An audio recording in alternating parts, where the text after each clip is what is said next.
Okay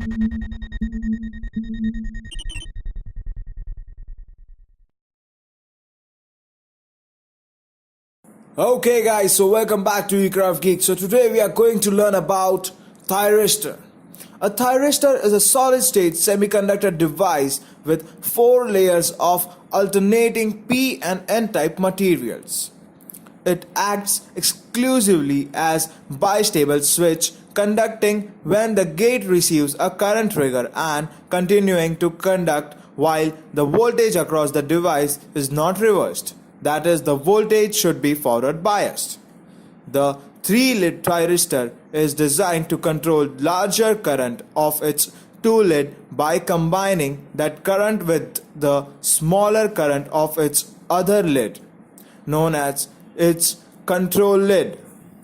Although we can use transistors to switch tiny electrical current on and off, that's the basic principle behind computer memory, and transform small current into somewhat larger ones. That's how an amplifier works. Transistors are not very useful when it comes to handling much bigger currents. Another drawback is that they turn off altogether as soon as the switching current is removed, which means they are not so useful in devices such as alarms where you want a circuit to trigger and stay on indefinitely. For those sort of job, we can turn to somewhat similar electronic component called a thyristor. So let's begin with Silicon Controlled Rectifier. It is an unidirectional semiconductor device made of silicon which can be used to provide a selected power to the load by switching it on for variable amount of time. These devices are solid-state equivalent of thyratrons and are hence referred to as thyristor or thyroid transistor. In fact, ASCR is a trade name of General Electric to thyristors. Basically, ASCR is a 3-terminal, 4-layer, hands of 3-junction J1, J2 and J3 semiconductor device consisting of alternate layers of P and N-type material doping. The figure shows the ASCR with the layers P and PN, which has the terminals anode, cathode and the gate. Further, it is to be noted that the gate terminal will generally be P layer nearer to the cathode terminal. Let's learn about the various modes of operation. There are 3 modes of operation of an ASCR, depending upon the biasing given to it. Forward blocking mode, that is the off state.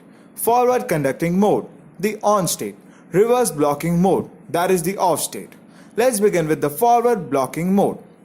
In this mode of operation, the anode is given a positive voltage while the cathode is given negative voltage, keeping the gate at 0 potential, that is disconnected.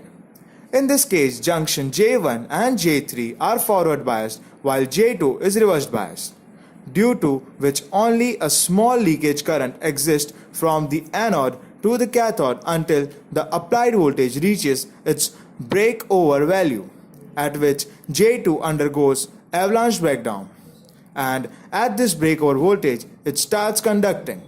But below breakover voltage it offers very high resistance to the current and is said to be in the off state.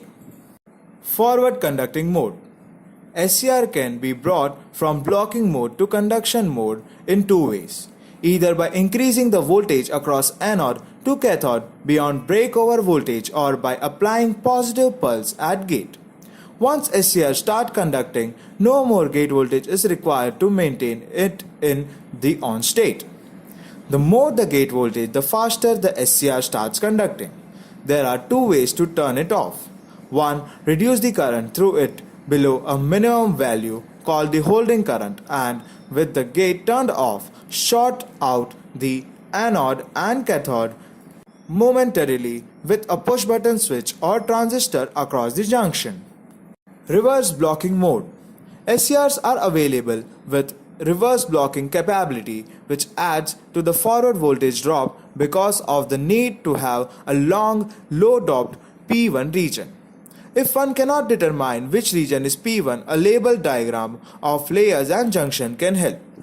Usually, the reverse blocking voltage rating and forward blocking voltage rating are the same. The typical application for reverse blocking SCR is in current source inverters. SCR incapable of blocking reverse voltage are known as asymmetrical SCR, abbreviated as ASCR.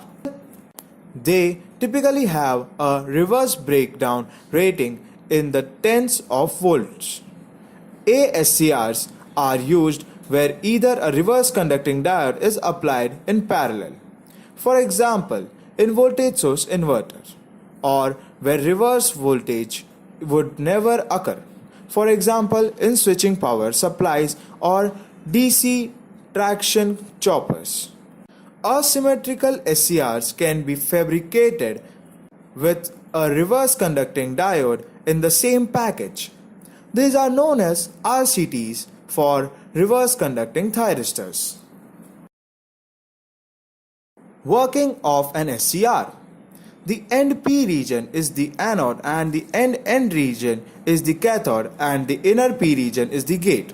The anode to cathode is connected in series with the load circuit. Essentially, the device is a switch. Ideally, it remains off or appears to have an infinite impedance until both the anode and gate terminals have suitable positive voltage with respect to the cathode terminal. The thyristor then switches on and current flows and continues to conduct further gate signals.